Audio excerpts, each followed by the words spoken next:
Hello दोस्तों, मैं चंदन माइती आपका स्वागत करता हूं करंट मुद्दे में। हमारी जो करंट अफेयर की कंपाइलेशन है वो हमारे टेलीग्राम चैनल पे अपलोड हो चुकी है। तो मेरे हिसाब से बेस्ट है, आपको वो जाकर एक बार देखना चाहिए। अभी हम बायोलॉजी के बारे में पढ़ रहे हैं, तो चलिए बायोलॉजी के बारे में स्टार्ट करते हैं। देखिए, हमने पहले जो हमारी पिछली वीडियो थी, किसी ने भी अगर नहीं देखी है तो पहले उसको देख लीजिए, इसके बाद इस वीडियो को देखिए। हमने पहले न्यूक्लियस तक पढ़ लिया था, ठीक है। तो न्यूक्लियस तक पढ़ने के बाद इसके बाद अगर हम देखें तो न्यूक्लियस के बेस पर क्या होते हैं, सेल के दो टाइप्स होते हैं, ठीक है। एक को हम कहते हैं प्रोकैरियोट्स और दूसरे को हम कहते हैं यूकैरियोट्स। जो प्रोकैरियोट्स होता है, प्रोकैरियोट्स का जो मतलब है, इसका अगर आप नाम देखोगे तो इसमें एक वर्ड है प्रो और एक दूसरा वर्ड है जिसको हम कहते हैं कैरियोट्स, ठीक है। तो कैरियो का मतलब क्या होता है, कैरियो का मतलब होता है न्यूक्लियस, और प्रो का मतलब होता है क्या, प्रिमिटिव और इमेच्योर। कहने का मतलब ऐसा कोई सा भी सेल जिसका जो न्यूक्लियस है वो फुल्ली डेवलप ना हो, इमेच्योर हो या काफी पुराने टाइप का हो, जिसको हम प्रिमिटिव कहते हैं, ठीक है। तो ऐसे जितने भी सेल्स होंगे उनको हम क्या कहेंगे, प्रोकैरियोट्स कहेंगे। तो अगर हम इसका बेसिक सा मतलब समझे, कहने का मतलब ये है कि सेल में अगर कोई सा भी जो न्यूक्लियस है वो पूरा डेवलप ना हो, या उसका न्यूक्लियर मेम्ब्रेन ना हो, या उसका जो न्यूक्लियस में जो जो पार्ट होना चाहिए था वो ना हो, तो उन सेल को हम किस में रखेंगे, प्रोकैरियोट्स में रखेंगे। तो इसका जैसे जो फेमस एग्जांपल जो पूछ सकता है वो है बैक्टीरिया, और एक दूसरा एग्जांपल जो काफी फेमस है जो है क्या, साइनोबैक्टीरिया, जिसको हम ब्लू ग्रीन एल्गी भी कहते हैं, ठीक है। तो अब इसका जो दूसरा टाइप है उसकी अगर हम बात करें, तो दूसरा टाइप हो जाता है यूकैरियोट्स। ये बिल्कुल प्रोकैरियोट्स के जस्ट अपोजिट होगा। यू का मतलब होता है यहाँ पे मैच्योर, वेल डेवलप्ड, और कैरियोट्स का मतलब होता है यहाँ पे, कैरियोन मीन्स होता है न्यूक्लियस। मतलब ऐसा सेल जिसका न्यूक्लियस पूरा डेवलप हो, मैच्योर हो, उनको हम क्या कह देंगे, यू कैरियोट्स कह देंगे, ठीक है। तो इस केस में जनरल सा हम डेफिनेशन में हम क्या कहते हैं, हम कहते हैं कि ऐसा सेल जिसका न्यूक्लियर मेम्ब्रेन अच्छे से डेवलप्ड हो, उसके अंदर जो जो पार्ट्स होने चाहिए वो सारे पार्ट्स हो, तो ऐसे सेल को हम कह देंगे क्या, यूकैरियोट्स कह देंगे। इनमें कौन कौन आता है, इनमें हम आ जाते हैं, प्लांट्स हो गया, एनिमल्स हो गए। तो ये इनके क्या है, सबसे बेस्ट एग्जांपल्स हैं कि एनिमल सेल हो गया या प्लांट सेल हो गया, ये किस में आते हैं, ये यूकैरियोट्स में आते हैं, ठीक है। अब यहाँ पर दो फिगर्स हैं, एक यूकैरियोट्स की है, एक प्रोकैरियोट्स की है। जस्ट आपको बेसिक सा मैं बता देता हूँ कि कैसा दिखता है। जैसे मान लीजिए कि ये सेल है, ये सेल के अंदर इसका ये हिस्सा जो है, ये हिस्सा न्यूक्लियस है, ठीक है। न्यूक्लियस में देखिए इसके अंदर न्यूक्लियोलस भी है। यहाँ पर देखिए इसका जो है ये न्यूक्लियर मेम्ब्रेन ये वाला पार्ट है। इसके अंदर क्या है, इसके अंदर इसका न्यूक्लियस का जो साइटोप्लाज्म होता है वो साइटोप्लाज्म भी है। और भी मतलब जैसे क्रोमोसोम्स हो गए, मतलब हर एक चीज इसके अंदर क्या है, वेल डिफाइंड है। जैसे हमने क्या बेसिक डेफिनेशन में ये पढ़ा कि ऐसा कोई सा भी सेल जिसका न्यूक्लियर मेम्ब्रेन अच्छे से डेवलप हो वो यूकैरियोट्स में आ जाता है। तो इसका न्यूक्लियर मेम्ब्रेन देखिए बिल्कुल अच्छे से डेवलप है, जैसा हमने पढ़ा था कि भाई आउटर मेम्ब्रेन है, इनर मेम्ब्रेन भी है, यहाँ पर इसमें यहाँ पर क्या है, इसके पोर भी है जहाँ से मटेरियल अंदर बाहर जा सकता है। सारी चीजें इसके अंदर हमें दिखाई देती हैं, तो इसलिए इसे हम क्या कह देंगे, यूकैरियोट्स कह देंगे। उसी तरीके से ये क्या है, प्रोकैरियोट्स। प्रोकैरियोट्स में सबसे पहली चीज, जैसे यहाँ पर हमने देखा कि भाई डबल मेम्ब्रेनर स्ट्रक्चर है, पोर्स हैं, सारी चीजें अच्छे से बनी हुई है, यहाँ पे हमें कुछ ऐसा दिखाई नहीं देता है। यहाँ पर क्या है, यहाँ पर क्रोमोसोम भी अगर आप देखोगे तो वो भी आपको अच्छे से कुछ नजर नहीं आएगा, आप मतलब फर्क नहीं कर पाओगे कौन सी चीज क्या है, ठीक है। तो प्रोकैरियोट्स में क्या होता है, यहाँ पे अगर मैं जैसे एक सेल बनाऊं, इस सेल के अंदर ये इस तरीके से आपको कुछ दिखाई देगा। तो इसमें मैं ये नहीं बता सकता कि कौन सा न्यूक्लियर मेम्ब्रेन की बाउंड्री है, कहाँ इसका न्यूक्लियर का साइटोप्लाज्म है, ठीक है, और उसके बाद कहाँ इसके अंदर क्या कहते हैं जो इसके क्रोमोसोम्स हैं किस तरीके से डिफाइंड, ये सारा उलझा हुआ पड़ा है, ये ओपन है, इस सेल के अंदर ओपन है, इसके आसपास कोई बाउंड्री नहीं है। अगर मैं इसको बाउंड्री से कवर कर दूं इस तरीके से, तो उस टाइम पर ये जो न्यूक्लियस होता है ये क्या बन जाता है, यूकैरियोट्स बन जाता है। लेकिन अगर ये चीज ना हो तो क्या हो जाएगा, तो फिर इस टाइम पर ये क्या कहलाएगा, इस टाइम पर ये कहलाएगा क्या, प्रोकैरियोट्स कहलाएगा, ठीक है। तो बेसिक सा डेफिनेशन है ये प्रोकैरियोट्स और यूकैरियोट्स, सिंपल सा है। प्रो का मतलब होता है प्रिमिटिव, इमेच्योर मतलब ऐसा कोई सा भी सेल जिसका न्यूक्लियस वेल डेवलप्ड ना हो उसको हम कह देंगे प्रोकैरियोट्स। जैसे बैक्टीरिया, बैक्टीरिया काफी पुराने सेल्स माने जाते हैं जो डेवलप नहीं हो पाए। और उसके बाद होता है यूकैरियोट्स। यूकैरियोट्स मतलब ऐसे सेल जिनमें न्यूक्लियर मेम्ब्रेन अच्छे से डेवलप हो जाती है, जो वेल डेवलप्ड कहलाते हैं, उनको हम कह देते हैं यूकैरियोट्स। जिनमें एक परफेक्ट न्यूक्लियर मेम्ब्रेन होगी, अच्छे से दिखाई देगा, सारी चीज उस न्यूक्लियर मेम्ब्रेन के अंदर क्या होंगी, बाउंडेड होंगी, उनको हम क्या कह देंगे, यूकैरियोट्स कह देंगे। एग्जाम्पल हो गया जैसे प्लांट्स के सेल हो गए, एनिमल्स के सेल हो गए। ठीक है, चलिए नेक्स्ट देखते हैं। अब इसके बाद नेक्स्ट आता है साइटोप्लाज्म। काफी हद तक हमने साइटोप्लाज्म के बारे में पढ़ लिया था। साइटोप्लाज्म क्या है, ये जैसे मान लो ये सेल है, ये मैंने पहले ही बता दिया था ये सेल है, या मान लो ये एक बॉल है बड़ी सी, ठीक है, इसके अंदर एक छोटी सी बॉल है 3D में, और इनके बीच में क्या है, एक मैट्रिक्स है, एक लिक्विड भरा हुआ है, ठीक है, एक प्लाज्मा भरा हुआ है। तो ये क्या है, ये सेल का प्लाज्मा है, इसलिए इसको हम क्या कह देते हैं, साइटोप्लाज्म कह देते हैं। ठीक है, इस इस साइटोप्लाज्म के अंदर क्या होंगे, इस सेल को चलाने के लिए इसके छोटे छोटे पार्ट्स होंगे, बॉडी होंगे। जैसे मान लीजिए हमारी बॉडी है, हमारी बॉडी के अंदर क्या है, कई सारे ऑर्गेनल्स हैं, लीवर हो गया, पेंक्रियाज हो गया, किडनी हो गया। तो बॉडी के अंदर ये ऑर्गेनल्स हैं, और इन ऑर्गेनल्स के बीच में क्या है, गैप है, जहां पर क्या है, कई सारी टिश्यू भरी हुई है, लिक्विड्स भरे हुए हैं। वो एक तरीके से हमारी बॉडी का साइटोप्लाज्म है। उसी तरीके से ये जो सेल है, सेल के अंदर ये एक छोटा सा पार्ट है, ठीक है, जिसको हम न्यूक्लियस कह रहे हैं। यहाँ पर जो प्लाज्म है वो क्या है, साइटोप्लाज्म है, जिसके अंदर कई सारे ऑर्गेनल्स तैर रहे हैं। जैसे मान लीजिए ये एक बड़ा स्विमिंग पूल हो गया, ये एक छोटा स्विमिंग पूल हो गया, यहाँ पर कोई बत्तख तैर रहा है, यहाँ पर कोई कीड़ा तैर रहा है, यहाँ पर कुछ तैर रहा है। तो ये जो मैट्रिक्स है, ये जो स्पेस है जिसमें तैर रहे हैं, इसको हम क्या कहेंगे, साइटोप्लाज्म। साइटो का मतलब होता है सेल, ठीक है, और प्लाज्म का मतलब क्या होता है, लिक्विड वाला जो पार्ट होता है उसको हम कह देते हैं। ठीक है, तो इस नाम से ही हमें पता चलता है ये क्या है, साइटोप्लाज्म है। ठीक, अब इसके अंदर हम बेसिक सा क्या बता रहे हैं, it is the part occurs between the plasma membrane and nuclear membrane. तो डेफिनेशन अगर हम देखें तो हम कहते हैं कि ये वो पार्ट्स है, जैसे मान लीजिए ये हमारा सेल मेम्ब्रेन है, ठीक है, और ये हमारा न्यूक्लियस है या न्यूक्लियस का मेम्ब्रेन है। तो कह रहा है कि इन दोनों के बीच की जो जगह है उसको हम क्या कहेंगे, साइटोप्लाज्म कहेंगे, जिसके अंदर कई सारे छोटे छोटे ग्राउंड सब्सटेंस रहेंगे, कई सारे सेल ऑर्गेनल्स मतलब उस सेल के छोटे छोटे पार्ट्स रहेंगे, जैसे माइटोकॉन्ड्रिया हो गया, लाइसोसोम हो गया, राइबोसोम हो गया, और भी कई सारी छोटी छोटी चीजें आपको देखने को मिलेंगी। ठीक है, अब जो साइटोप्लाज्म है इसको हमने दो पार्ट में डिवाइड कर रखा है, एक को हम कहते हैं साइटोसोल, एक को हम कहते हैं सेल ऑर्गेनल्स। तो आपको अभी इतना ज्यादा नहीं जानना है, हम सेल ऑर्गेनल्स के बारे में पढ़ेंगे कि सेल के अंदर क्या क्या छोटे छोटे सेल ऑर्गेनल्स होते हैं, जो क्या क्या काम करते हैं, जो एग्जाम में देखने को मिलेंगे। अब इसके बाद नेक्स्ट है जिसको हम कह रहे हैं सेल ऑर्गेनल।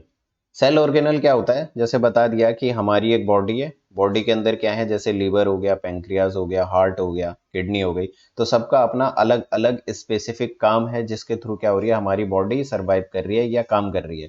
उसी तरीके से सेल के अंदर क्या होती हैं, कई तरीके के पार्ट्स है, जैसे यहाँ पे मान लो माइटोकॉन्ड्रिया हो गया, यहाँ पे कुछ और हो गया, लाइसोसोम हो गया, यहाँ पर मान लो एंडोप्लाज्मिक रेटिकुलम हो गया। तो सबका अलग अलग काम है, तो जिसकी वजह से क्या होती है, ये पूरी बॉडी अपना वर्क कर पाती है। तो उनको हम कहते हैं सेल ऑर्गेनल। तो सेल ऑर्गेनल में मेनली इतने सारे पार्ट्स आते हैं, है तो कई सारे, लेकिन इन पार्ट्स के बारे में हम जानेंगे। ठीक है, जिसमें हो गया एंडोप्लाज्मिक रेटिकुलम हो गया, या हिंदी में जिसको अंत द्रव्य जालिका कहते हैं, राइबोसोम हो गया, गोल्जी एपरेटस हो गया, लाइसोसोम हो गया, माइटोकॉन्ड्रिया हो गया, और क्या हो गया, प्लास्टिड हो गया। चलिए देखते हैं एक एक करके, हर पार्ट के बारे में थोड़ा थोड़ा जानते हैं। जिसमें सबसे पहला पार्ट है क्या, एंडोप्लाज्मिक रेटिकुलम, या इसको हम कहते हैं अंत द्रव्य जालिका। ये है क्या एंडोप्लाज्मिक रेटिकुलम, ये देखो क्या होता है, ये एक बैग लाइक स्ट्रक्चर है। जैसे मान लीजिए आपके पास एक थैले वाला बैग है, उस थैले वाले बैग के अंदर क्या है, फ्लूइड भरा हुआ है, लिक्विड भरा हुआ है, ठीक है, उसको हम क्या कह रहे हैं, एंडोप्लाज्मिक रेटिकुलम कह रहे हैं। जैसे यहां पर देखिए, ये एक बड़ा सा सेल है, इस तरीके से एक बड़ा सा सेल है, ठीक है, जिसके अंदर यहां पर क्या है, ये न्यूक्लियस है, ठीक है, ये न्यूक्लियस की यहाँ पर डबल मेम्ब्रेन है। यहां से क्या है, बैग लाइक स्ट्रक्चर इस तरीके से जुड़े हुए हैं, ये जुड़ा हुआ है, ये इस तरीके से यहाँ, जैसे यहाँ से ये बन रहा है, ये जुड़ रहा है, इस तरीके से क्या है, कुछ बैग लाइक स्ट्रक्चर थैले की तरह से चिपटे चिपटे से जुड़े हुए हैं, जिसको हम क्या कह रहे हैं, एंडोप्लाज्मिक रेटिकुलम कह रहे हैं। ठीक है।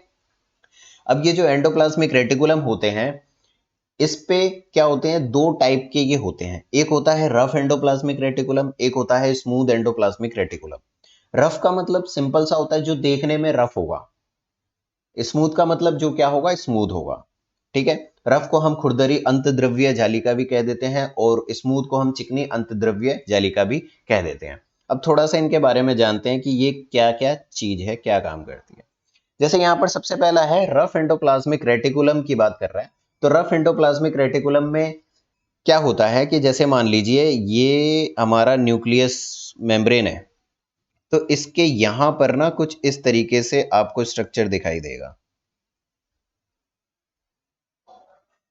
ठीक है। जैसे यहाँ पर अभी हमने देखा था, इस स्लाइड में देखिए यहाँ पर ये स्ट्रक्चर्स होंगे। ठीक है। तो रफ एंडोप्लाज्मिक रेटिकुलम में क्या होता है, ये रफ क्यों दिखाई देते हैं, ये इनका स्ट्रक्चर रफ क्यों होता है। सबसे पहला क्वेश्चन यही आता है कि इसको हम रफ एंडोप्लाज्मिक रेटिकुलम क्यों कहते हैं। रफ का मतलब खुरदुरा। तो इस पिक्चर में और इसमें अगर मैं आपको बताऊं कि डिफरेंस क्या है, तो आप यही कहोगे कि यहाँ पे रेड कलर के डॉट्स दिखाई दे रहे हैं और यहाँ पर नहीं दिखाई दे रहे हैं। तो एक्चुअल में यही क्या होता है, ये जो रेड कलर के डॉट्स हैं, इसकी वजह से क्या होता है, इसका जो सरफेस होता है वो खुरदुरा हो जाता है, रफ सा दिखाई देता है, या रफ अपीयरेंस में होता है। तो जिसकी वजह से इसे हम रफ एंडोप्लाज्मिक रेटिकुलम कहते हैं। अब ये जो रेड कलर की जो डॉट्स हैं, ये है क्या, ये है, इन्हें हम कहते हैं क्या, इन्हें हम कहते हैं राइबोसोम्स। क्लियर है। ठीक।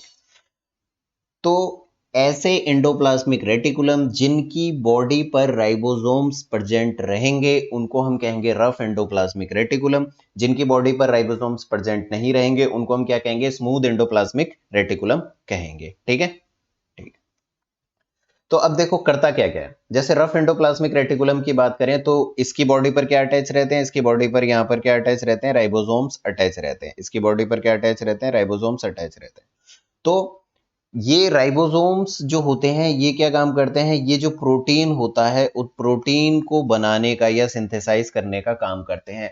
बहुत बार आ चुका है ये क्वेश्चन पेपर में कि सिंथेसाइज ऑफ प्रोटीन, प्रोटीन का सिंथेसिस कौन करता है, प्रोटीन का सिंथेसिस कौन करता है, राइबोसोम करता है। राइबोसोम एक सेल ऑर्गेनल है जो हमारी सेल में जो प्रोटीन होती है उनको बनाने का काम करता है। क्लियर है। ठीक। तो रफ एंडोप्लाज्मिक रेटिकुलम क्या हेल्प कर रहा है, एक्चुअल में रफ एंडोप्लाज्मिक रेटिकुलम के ऊपर ही ये राइबोसोम क्या हुआ है, अटैच हो रखा है। तो ये राइबोसोम क्या करता है, प्रोटीन बनाता है। प्रोटीन बनाने के बाद ये रफ एंडोप्लाज्मिक रेटिकुलम मतलब ये जो बैग है इसके अंदर छोड़ देता है।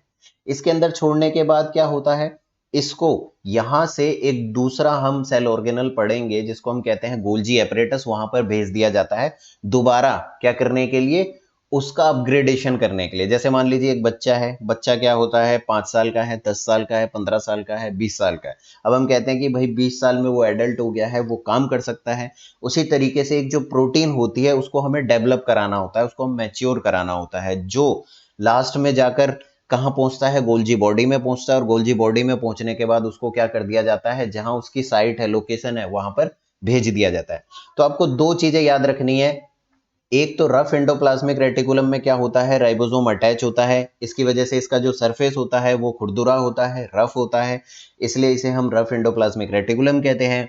दूसरी चीज आपको ये याद रखनी है कि प्रोटीन सिंथेसिस कौन करता है सेल में, प्रोटीन का सिंथेसिस कौन करता है, राइबोसोम करता है। ठीक है। एक और चीज आगे चलकर आप पढ़ोगे लाइसोसोम के बारे में, जो एक सेल ऑर्गेनल है, इसके बारे में भी हम छोटा सा पढ़ेंगे। तो इस सेल ऑर्गेनल्स के अंदर क्या होते हैं, कई सारे प्रोटीन्स पाए जाते हैं जिनको हम कहते हैं क्या, डाइजेस्टिव एंजाइम्स। मतलब ये ऐसे प्रोटीन होते हैं जो किसी भी चीज को क्या कर सकते हैं, हजम कर सकते हैं, पचा सकते हैं। तो ये जो एंजाइम्स या ये जो प्रोटीन होते हैं, ये भी प्रोड्यूस्ड होते हैं रफ एंडोप्लाज्मिक रेटिकुलम के द्वारा। मतलब ये रफ एंडोप्लाज्मिक रेटिकुलम से ही इनका क्या होता है, प्रोडक्शन होता है। ठीक है। सारा प्रोडक्शन वैसे राइबोसोम्स करती है, लेकिन राइबोसोम्स के थ्रू रफ एंडोप्लाज्मिक रेटिकुलम इनको क्या करेगा, प्रोड्यूस करेगा। ठीक है। एक और चीज यहां पर, जैसे किसी को लग रहा होगा कि एंजाइम्स क्या हैं, प्रोटीन्स क्या हैं, एक्चुअल में क्या होता है, कुछ ऐसी प्रोटीन्स होती हैं जिनको हम कह देते हैं एंजाइम्स, और मतलब ये बिल्कुल वैसी डेफिनेशन हो गई कि ऑल एंजाइम्स आर प्रोटीन्स, सारी एंजाइम्स क्या होती हैं, प्रोटीन्स होती हैं। ये क्वेश्चन आ चुका है पेपर में, कई बार आता है कि एंजाइम्स किसके बने होते हैं, प्रोटीन्स के बने होते हैं। लेकिन जरूरी नहीं है कि सारे प्रोटीन्स एंजाइम्स हो। क्लियर है? ठीक। अब इसके बाद बात करते हैं हम स्मूथ एंडोप्लाज्मिक रेटिकुलम की। स्मूथ एंडोप्लाज्मिक रेटिकुलम जो होता है, ये इसका सरफेस जो होता है काफी ज्यादा क्या होता है, स्मूथ होता है। क्यों? क्योंकि यहाँ पर राइबोसोम्स प्रेजेंट नहीं रहते। तो फिर ये क्या काम करते हैं? इनका काम होता है हमारी बॉडी में जैसे लिपिड हो गए, स्टीरॉइड्स हो गए, इन सब की मैन्युफैक्चरिंग करने का काम कौन करता है? स्मूथ एंडोप्लाज्मिक रेटिकुलम करता है। और क्या क्या काम करता है ये? जैसे अगर आप लीवर के जो सेल्स होंगे ना, उन सेल्स को देखोगे तो वहां पर स्मूथ एंडोप्लाज्मिक रेटिकुलम हर एक सेल में बहुत ज्यादा पाया जाता है। जैसे हम कोई सा भी ड्रग लेते हैं, ठीक है, कोई सी भी टॉक्सिक चीज लेते हैं या कुछ पोल्यूटेंट्स हो गए, जो भी चीज है, इनका जो टॉक्सिफिकेशन होता है, उनको डिटॉक्सिफाई करने का काम कौन करता है? स्मूथ एंडोप्लाज्मिक रेटिकुलम करता है। ये क्या करता है? ये लीवर में डिटॉक्सिफिकेशन का काम करता है, जो बहुत ज्यादा जरूरी है, वरना हमारी बॉडी क्या हो जाएगी? टॉक्सिक हो जाएगी, हम बीमार पड़ने लगेंगे। ठीक है। और क्या क्या करता है? ये करता है जो हमारी सेल मेम्ब्रेन होती है, मान लो ये सेल है, ये इसकी मेम्ब्रेन है, तो सेल मेम्ब्रेन क्या होती है ना, ये रप्चर होती रहती है, डैमेज होती रहती है, तो इसको टाइम टू टाइम क्या करना पड़ता है? हमें रिपेयर करना पड़ता है, इसकी दोबारा से रिन्यू करना पड़ता है, इसका फॉर्मेशन करना पड़ता है। तो उसके लिए हमें जरूरत पड़ती है ग्लाइकोलिपिड्स की, फॉस्फोलिपिड्स की, कोलेस्ट्रॉल वगैरह की। तो इन सब का भी जो सिंथेसाइज होता है या फॉर्मेशन होता है, बनाता है कौन? बनाता है स्मूथ एंडोप्लाज्मिक रेटिकुलम, जो आगे चलकर क्या करता है? सेल मेम्ब्रेन को मैन्युफैक्चर करने में क्या होता है? काम आता है। क्लियर है? चलिए नेक्स्ट देखते हैं। अब इसके अंदर अगला पार्ट है राइबोसोम्स। तो इसमें आपको आइडिया लग ही गया है, राइबोसोम मैंने थोड़ी देर पहले ही बताया कि सेल में जो प्रोटीन की सिंथेसिस का काम होता है, या प्रोटीन की सिंथेसिस सेल में कौन सा ऑर्गेनल करता है? राइबोसोम करता है। सबसे पहला क्वेश्चन यही है कि फैक्ट्री ऑफ प्रोटीन या सिंथेसिस ऑफ प्रोटीन सेल में कौन करता है? राइबोसोम। बहुत बार आ चुका है, ये आप याद कर लीजिए। ठीक है। और क्या है? राइबोसोम्स कहाँ मिलेंगे आपको? यहाँ पर राइबोसोम्स, यहाँ पर आपको जो रफ एंडोप्लाज्मिक रेटिकुलम है उसके ऊपर अटैच मिलेंगे। सेकंड क्वेश्चन इस पे ये आता है कि ये जो राइबोसोम है, ये बना हुआ किस चीज का बना हुआ है? तो ऑप्शन में आपको रहने वाला है आरएनए प्लस प्रोटीन। राइबोसोम जो है आरएनए और प्रोटीन से मिलकर बना हुआ है। आरएनए की फुल फॉर्म होती है राइबो न्यूक्लिक एसिड, वैसे ही डीएनए की फुल फॉर्म होती है डीऑक्सी राइबो न्यूक्लिक एसिड। ठीक है। थर्ड क्वेश्चन जो बहुत इंपॉर्टेंट है, ये पूछता है कि राइबोसोम जो है, मतलब क्वेश्चन ऐसे पूछेगा कि इनमें से कौन सा ऐसा है जो मेम्ब्रेन से बाउंडेड नहीं है। कहने का मतलब जैसे अभी हमने न्यूक्लियस देखा कि यहाँ ये था, इसके यहाँ पर क्या है? एक मेम्ब्रेन है जिसको हम न्यूक्लियर मेम्ब्रेन कहते हैं, जो इस चीज को बांध कर रखती है ना। लेकिन राइबोसोम जो होता है ये खुला हुआ है, मतलब इसको कवर करने के लिए कुछ नहीं है, तो इसलिए हम कहते हैं कि it is not bounded by any membrane, और ये क्या है? मेम्ब्रेन लेस है। तो ऐसा क्वेश्चन इसमें देखने को मिल जाता है। क्वेश्चन ये पूछेगा कि इनमें से कौन सा मेम्ब्रेन लेस है, या ऐसे पूछ सकता है कि इनमें कौन सा ऐसा ऑर्गेनल है जिसकी कोई मेम्ब्रेन नहीं होती है। तो आंसर क्या होगा? राइबोसोम होगा। और इसका सबसे स्पेसिफिक काम जो ये करती है वो क्या है? Protein synthesis of protein. ठीक है। एक ये जनरल सा मैंने आपको डायग्राम दिखाया है, ये वैसे तो आपका काम का नहीं है, जस्ट ऐसे समझ लीजिए। मान लीजिए कि यहाँ पर ये राइबोसोम है, ठीक है, ये राइबोसोम है, ये इसकी प्रोसेसिंग हो रही है। प्रोसेसिंग होने पर ये क्या करता है? धीरे धीरे प्रोटीन बनाना स्टार्ट करता है। फिर जब ये लास्ट स्टेज पे जाता है, ये अपनी प्रोटीन बना देता है, फिर दोबारा से आगे जाकर फिर अपनी प्रोटीन बनाना स्टार्ट कर देगा। तो इस तरीके से क्या होता है? राइबोसोम क्या करता है? अपनी प्रोटीन का सिंथेसिस करता है। क्लियर है? ठीक। अब इसके बाद नेक्स्ट जो सेल ऑर्गेनल है उसको हम कहते हैं लाइसोसोम। अब ये लाइसोसोम क्या है? ये बहुत इंपॉर्टेंट पार्ट है हमारे सेल का। ये देखो क्या होता है, ये एक सैक या बैग लाइक स्ट्रक्चर है। जैसे मान लो ये सेल है, ये यहाँ पर इसका सपोज मान लो न्यूक्लियस हो गया, यहाँ पर ये क्या हो गया? ये एक लाइसोसोम हो गया। लाइसोसोम के पहले बारे में जानते हैं। ये एक बैग की तरह स्ट्रक्चर है। बैग मतलब अंदर स्पेस है, बैग जैसे कवर होता है वैसे इसका कवर है, अंदर स्पेस है। इसके कितने मेम्ब्रेन होते हैं? ये सिंगल मेम्ब्रेन से घिरा हुआ है। जैसे न्यूक्लियस हमारा डबल मेम्ब्रेनर स्ट्रक्चर है, वैसे ही लाइसोसोम क्या है, सिंगल मेम्ब्रेन से घिरा हुआ है। जैसे राइबोसोम बिना मेम्ब्रेन के था, वैसे ये क्या है, सिंगल मेम्ब्रेन का है। इसकी खासियत क्या है? इसकी खासियत ये है कि सेल में कोई सा भी पार्ट आता है उसको पचाने का काम या डाइजेशन का काम कौन करता है? इसके अंदर कुछ प्रोटीन्स पाए जाते हैं जिनको हम कहते हैं एंजाइम्स या फिर डाइजेस्टिव एंजाइम्स कहते हैं। ये क्या करते हैं? इस सेल के अंदर किसी भी चीज को डाइजेस्ट करने का काम करते हैं। ठीक है, जैसे हम क्या करते हैं, हम खाना खाते हैं तो खाना जो होता है हमारे इंटेस्टाइन में जाता है, स्टमक में जाता है। तो यहाँ पर क्या होता है, खाने को तोड़ने का काम, खाने को पचाने का काम करते हैं, उसका डाइजेशन का काम चलता है। उसी तरीके से जब एक फूड पार्टिकल ग्लूकोज हो गया या फिर कोई भी वेस्ट पार्टिकल हो गया, कुछ भी चीज हो गई, उसको जब सेल के अंदर जाता है तो सेल के अंदर जब उसका डाइजेशन करने का काम होता है तो वो कौन करता है? वो लाइसोसोम करता है। लाइसोसोम के अंदर क्या होते हैं? इसके अंदर कुछ एंजाइम्स पाए जाते हैं जो काफी ज्यादा पावरफुल डाइजेस्टिव एंजाइम्स होते हैं, जो क्या करते हैं, कुछ भी आ जाए उस चीज को वो क्या कर लेंगे? डाइजेस्ट कर लेंगे। ठीक है, तो नेक्स्ट क्या है, इसका सिंथेसिस कौन करता है? अभी हमने पढ़ा इसका सिंथेसिस किसके थ्रू होता है? रफ एंडोप्लाज्मिक रेटिकुलम के थ्रू होता है। ठीक है, अब एक एक नंबर के क्वेश्चंस मैं आपको बताता हूं। सबसे पहला क्वेश्चन ये होता है, ऐसे कोई पेपर में आता है कि digestive bags of the cell किसे कहा जाता है? किसे हम डाइजेस्टिव बैग कहते हैं सेल का? तो किसे कहते हैं? लाइसोसोम को कहते हैं। क्यों कहते हैं? क्या होता है कि जैसे मान लीजिए एक सेल है, तो सेल को क्या जरूरत पड़ती है? उसको खाने की जरूरत पड़ती है। तो बाहर से क्या होता है? खाना आता है। ठीक है, बाहर से अनवांटेड पार्टिकल्स भी आ सकते हैं, जैसे मान लीजिए वायरस हो गया, कोई बैक्टीरिया हो गया, कुछ भी हो गया। तो इन सारी चीजों को क्या करने की जरूरत होती है? खत्म करने की जरूरत होती है। कोई वायरस बैक्टीरिया हमारे सेल को हार्म ना करे, नुकसान ना पहुंचाए। तो ये जैसे मान लीजिए ये कोई वायरस आया, यहाँ पे कोई वायरस है, तो ये क्या करता है? इसके पास जाता है, इसके पास जाएगा, इसके पास जाकर क्या करेगा? इसको अपने अंदर इनगल्फ कर लेगा। जैसे ही ये इसके अंदर जाएगा, इसको ये क्या कर देंगे? काट देंगे, इसको तोड़ देंगे, इसको क्या कर देंगे? बेकार कर देंगे। जिसकी वजह से क्या होती है, हमारा जो सेल होता है वो बचा हुआ रहता है। तो ये क्या करता है? सेल को प्रोटेक्ट करता है। कैसे प्रोटेक्ट करता है? अपने जो एंजाइम्स होते हैं, ये एंजाइम्स कोई सा भी बाहर का पार्टिकल आता है जिसकी जरूरत नहीं है, उसको क्या कर लेगा? डाइजेस्ट कर लेगा। इसलिए इसको digestive bags of the cell भी कहा जाता है। ठीक है, अब नेक्स्ट क्या है, ये और क्या क्या करता है? जैसे क्या होता है कि हमारे घर में मान लीजिए कि बहुत सालों से कोई टीवी चल रहा है, तो वो टीवी क्या होता है, एक टाइम के बाद आकर क्या होता है, वो टीवी ओल्ड हो जाता है। उसको हम क्या कर देते हैं? उसको रिपेयर करते रहते हैं। जब नहीं होता है तो उसको हम कबाड़े वाले को बेच देते हैं। उसी तरीके से हमारे सेल ऑर्गेनल में भी धीरे धीरे कुछ कुछ पार्ट ऐसे होते हैं जिनका जो वर्क होता है वो प्रॉपर तरीके से नहीं कर पाते, और वो धीरे धीरे क्या होता है, एक वेस्ट की तरह सेल के अंदर बन जाते हैं जिनका कोई काम नहीं होता। तो उन सेल ऑर्गेनल्स को ये क्या करते हैं? डैमेज सेल ऑर्गेनल्स को डाइजेस्ट कर लेते हैं। डाइजेस्ट करके उनको हटा देते हैं सेल से। तो इसलिए इन्हें scavengers of the cell, garbage disposal of the cell भी कहा जाता है।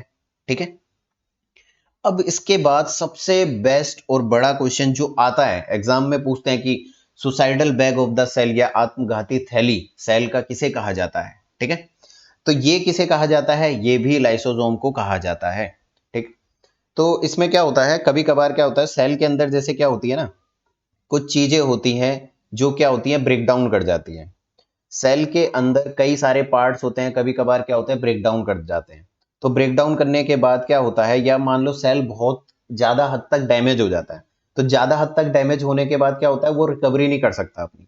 तो ये मान लीजिए जैसे लाइसोसोम है, तो यहाँ से इसके जो पार्टिकल्स, मतलब इसके अंदर जो एंजाइम्स है, डाइजेस्टिव एंजाइम्स या हाइड्रोलिटिक एंजाइम्स हैं, ये बाहर आ जाते हैं। ये बाहर आकर क्या करते हैं, जैसे इसको खा लिया, इसको खा लिया, या यहाँ पर माइटोकॉन्ड्रिया पड़ा है, इसको खा लिया, तो ये क्या करते हैं, इन सबको क्या कर देते हैं, खा लेते हैं। इस तरीके से ये अपने ही सेल को पूरा क्या कर देते हैं, डाइजेस्ट कर जाते हैं। जिसकी वजह से वो जो सेल होता है वो खुद ब खुद क्या कर लेता है, सुसाइड कर लेता है। इसलिए इसे हम suicide bag of the cell भी कहते हैं। Suicide bag of the cell हम किसे कहते हैं? लाइसोसोम को कहते हैं। चलिए आज के लिए इतना ही काफी है। थैंक यू, और लाइक करते रहिए, शेयर करते रहिए इसे।